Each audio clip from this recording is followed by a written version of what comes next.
बिस्मिल्लाहिर्रहमानिर्रहीम। आज 26 फरवरी दिन है एतवार का।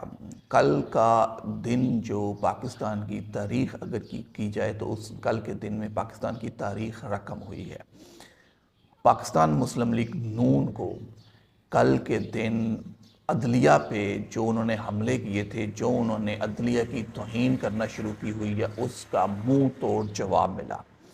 कल लाहौर हाई कोर्ट कल लाहौर बार के जो इलेक्शन हुए उसमें मुस्लिम लीग नून के ग्रुप को वाज़ेह शिकस्त हुई। मुस्लिम लीग नून के ग्रुप के एहसन बवान जो मुस्लिम लीग नून को मुकम्मल सपोर्ट करते हैं, उनको मुस्लिम लीग नून की मुकम्मल हमायत है और वो ग्रुप समझा जाता है कि मुस्लिम लीग नून का हमायत याफ्ता ग्रुप है। कल उन्हें लाहौर में इतनी बुरी शिकस्त कभी भी नहीं हुई। मेरा ख्याल है पाकिस्तानी बार जो है ये लाहौर बार का रिकॉर्ड होगा, पाकिस्तान की तमाम बार में ये रिकॉर्ड होगा कि इतने बड़े मार्जिन से आज तक सदर बार में किसी को शिकस्त नहीं हुई। जो कल जितने बड़े मार्जिन से शिकस्त दी गई है तहरीक इंसाफ ग्रुप ने, हामिद खान साहब का ग्रुप जो तहरीक इंसाफ का हमायत याफ्ता ग्रुप था, उन्होंने मुस्लिम लीग नून के हमायत याफ्ता ग्रुप एहसन बगवान को इतनी बड़ी शिकस्त दी। उसमें आप देखें तो वोटों का जो डिफरेंट है वो है तकरीबन, जो हम हामिद खान ग्रुप के थे उन्होंने लिए हैं 7,000 वोट और जो मुस्लिम लीग नून के हमायत याफ्ता ग्रुप के थे गोंदल साहब, उनको पड़े हैं 3,000 वोट। तकरीबन 4,000 सवा 4,000 का डिफरेंट है। और ये आप देखें जिन लोगों ने जजिस पे तनकीद की, जिन लोगों ने जजिस की तौहीन की, ग्रुप जो वकला बरादरी थी, उन्होंने खुल के जजिस की सपोर्ट की, उन्होंने जजिस के साथ खड़े होने का ऐलान किया है। कल के इलेक्शन ने वाज़े कर दी है कि जो भी पाकिस्तान में जजिस की तौहीन करेगा, जजिस पे इस तरह के इल्ज़ामात लगाएगा, कोई भी उन्हें सपोर्ट नहीं करेगा। क्योंकि पाकिस्तान मुस्लिम लीग नून का ये पुराना वतीरा है कि वो जब उन पे बुरा वक्त आता है तो जजिस की तौहीन भी करते हैं, जजिस पे हमला भी करते हैं। इस मुस्लिम लीग नून की पार्टी पे अभी तक पुराना जो दबा लगा हुआ है कि इन्होंने सुप्रीम कोर्ट पे जो हमला किया था वो ही नहीं धुला। तो अब मुस्लिम लीग नून एक बार फिर जजिस पे तौहीन करने पे उतर आई है, जजिस पे हमले करने शुरू हो गई है। तो ये कल की जो डिफीट है, जो लाहौर बार में कल का इलेक्शन हुआ है, वो मेरा ख्याल है पाकिस्तानी तारीख़ में इतनी बड़ी शिकस्त कभी किसी को नहीं हुई, जो कल वकला बरादरी ने बता दिया है। इससे पहले अगर बात करें तो ये अगर यही जजेस जो थे बेंच में शामिल थे जब डिप्टी स्पीकर की रूलिंग आई थी, उस पर फैसला दिया था, तो नून लीग इस पर बड़े आशाने बाजे बजा रही थी, मिठाइयाँ बांटी जा रही थी और कह रहे थे कि ये आइन के दिफा करने वाले। अब वही नून लीग इन आइन के दिफा करने वालों के ख़िलाफ़ इस तरह के तौहीन आमेज़ा बयानात और जारी है। इसमें आप जजिस की मनी ट्रेल मांग रहे हैं, तो जजिस साहब ने जिन पे आपने इल्ज़ाम लगाया, उनकी फ़ैमिली का ज़राए ने दावा किया कि उनके पास उनकी बेटी की जो फ़ीस जमा कराई उसके ज़राए भी मौजूद है, उसकी मनी ट्रेल भी मौजूद है। जो जजिस साहब को घर है, उन्होंने 4 कनाल का आप घर कह रहे हैं, उसकी भी उन्होंने कहा हमारे पास मुकम्मल मनी ट्रेल मौजूद है, हमने अपनी कौन सी प्रॉपर्टी बेच के वो घर ख़रीदा है। इस्लामाबाद वाला घर तो उन्हें जिस तरह दूसरे जजिस को मिला उसी तरह मिला हुआ है। तो ये वतीरा नून लीग का पुराना वतीरा है जजिस पे हमले करने का। कल खान साहब ने भी प्रेस कॉन्फ्रेंस की, उन्होंने उसमें वाजे किया कि ये नून लीग का पुराना वतीरा है, नून लीग इस तरह की बयानबाजी पहले भी दे चुकी है। खान साहब ने कल ये अपने ट्विटर अकाउंट में भी ये पैगाम में वाजे कहा है कि बिगड़ी हुई खतून मरियम नवाज़ जो हराम और दूसरे पैसों पे, जो मुल्क का चोरी हुआ पैसा है, उस पर बैठ के अय्याशी की है जिन्होंने।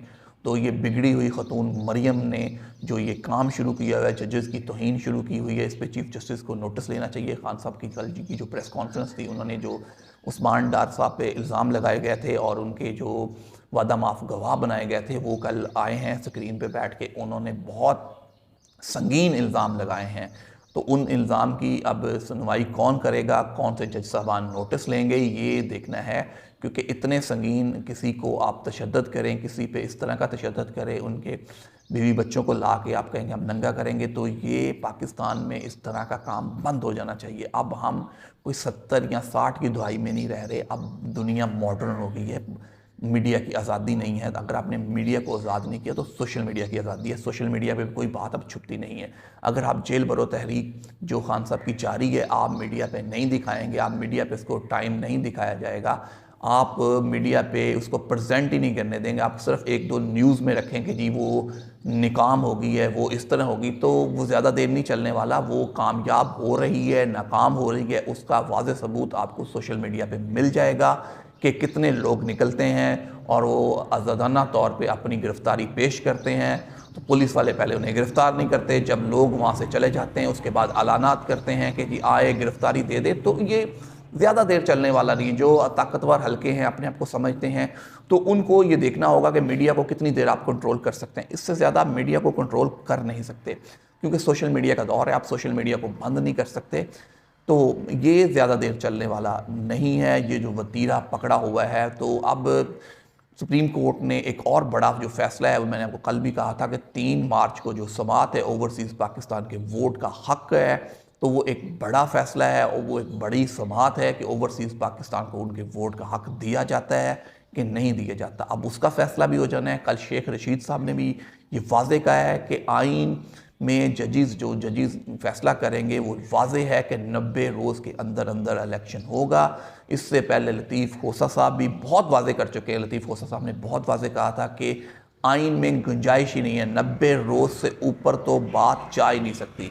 जजी साहबान, ये सुप्रीम कोर्ट का जो लार्जेस्ट बेंच बनाने की कह रहे हैं कि जी लार्जेस्ट बेंच बनाया जाए, 9 रुकनी बेंच इसका फैसला करेगा कि 90 रोज़ के अंदर अंदर आपको इलेक्शन कराना पड़ेगा, उससे ऊपर आप जा ही नहीं सकते। और डेट देनी पड़ेगी। किसने डेट देनी है?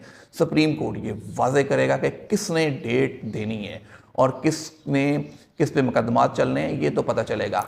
अब इस्लामाबाद में बहुत नई तरह की चैमन गोइयाँ चल रही हैं कि अब तो कह रहे हैं कि जी बहुत जल्द फिर ऐलानात होंगे मेरे अज़ीज़ हम वतनों। अब मेरा नहीं ख्याल कि मेरे हम अज़ीज़ हम वतनों की अब नौबत पाकिस्तान में आएगी। अब पाकिस्तान उस तरह के दौर से बाहर आ चुका है जब मेरे अज़ीज़ हम वतनों की तराने या टीवी पे आके ऐलानात होते थे। अब मुश्किल है। मेरे इस्लामाबाद में तो ये बड़ी चैमन गोइयाँ चल रही हैं, तो लेकिन अदालतें खड़ी हैं, अदालतें मजबूत हैं।